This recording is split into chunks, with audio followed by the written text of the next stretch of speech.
Hi, nice to meet you. Hi, how are you? Miri, your performance was great, and especially in Kryptonian was really impressive since it's a fictional language. And I was curious how fully developed it was. Was there a clear structure to it, and how did you learn it? This isn't my first time learning a fake language, funnily enough. But I kind of took the same approach that I did for House of the Dragon, which is that you just know the English version of the scene very, very well, so you can keep intact the structural integrity of the scene and where it needs to go. And then I would just learn it in Kryptonian, and I would just learn it piece by piece by piece, and also learning the last phrase of the other actor's line. Because if you don't know when it ends, you know what your cue is. Your cue is, you don't know when they're done talking, and sometimes you find that on the day, and sometimes you don't, and but that's actually always really difficult, is knowing when they've stopped talking. But yeah. This is from Tokyo. Thank you for doing this today. Oh, awesome. Thanks for having me. This film was even better because you are in it. Robo is my guy. Thank you. Awesome. Thank you. This is a new DC universe, and you have worked with both Zack Snyder and James Gunn. How are they different as filmmakers, and what do you think makes each of them unique? Oh my God. Well, they're completely different. They're different styles. They're different aesthetics. Different musically. So I mean, I don't even. They're both pluses, but just totally unique styles. And it's like comparing, Picasso and Matisse. They're just. I have the pleasure of working for both. I think I can say that I've had more time in Zach's, obviously, because I've done 4 movies over there. And that was like playing Aquaman was, for a decade. And I've done like 4 scenes in this. So I'm excited to experience more. I hope fans like Lobo, and then we get to take it to the next level. So, but I'm really excited what they did with Superman. I'm excited how their Supergirl turned out. So hopefully we get to do more. Anna, when working with James Gunn, was there anything you have to keep in mind about how this film connects to the larger DCU and future stories, or were you focused on this one?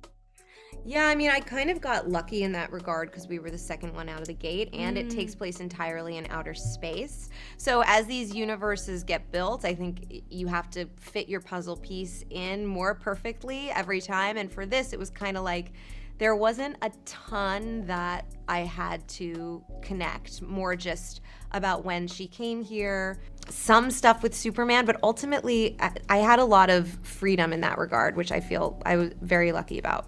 I also love your version of Aquaman, of course, and if Robo met your Aquaman, do you think they will become a good drinking buddies, or would they end up fighting? It would be the best party. They would drink so... It'd be like going to izakaya in Japan and Tokyo and just... Great. So much good times. This Supergirl felt very different from any version we've seen before. What was the most important to you in creating a new version of the character? I think it was, for me, it was connecting her current behavior with her backstory and trying to be honest about what it would be like to have gone through the trauma that she's gone through and all of the loss, and who you could become and what, like, the heaviness that you would go around with and how that would express itself in behavior. Yeah. And then taking her from there. That's such a great starting point, and seeing where she goes from there was really fun. I mean, it was kind of all on the page. Yeah. For me, and that's kind of what made me so excited to play her, is that she is so unconventional. This is a completely different version of anybody who we've seen play Kara before me. So yeah, for me it was just really exciting to do it and to dive into her humility. If Robo listened to heavy metal from Earth, which band do you think he will become a fan of? Motorhead, Metallica, Bad Brains, yeah. I think he might like Pantera. I might imagine him looking at the cover with vulgar display of power and saying, I like this one. Yeah, Pantera for sure. Well, did you actually take any inspirations from heavy metal bands when creating your version of Lobo? I mean, I listened to a lot of it, like Big Takeover, like I was saying, by Bad Brains. Like Big Takeover, Ace of Spades, anything Motorhead. I listen to it nonstop, Sabbath, love it all. And Miri, I felt your fighting style was both powerful and graceful. Did you try to make her movements feel different from David's Superman? I mean, unfortunately, well, maybe very fortunately for me, I don't control the way that any of the stunt scenes are set out. We have a fabulous stunt department that designs all the choreography with Craig to tell that story, because I don't think people understand how hard it is to to make a fight scene physically, and also to make it make sense in conjunction to the emotional journey of what is going on, and her physicality, and how much what Sun is being affected, and all of these other components. Yeah, our stunt department just designed this beautiful sequence for her, and it changes as she goes, which is so fabulous. Yeah. Is there anything you still want to do with Lobo, and will Lobo appear in future DCU projects?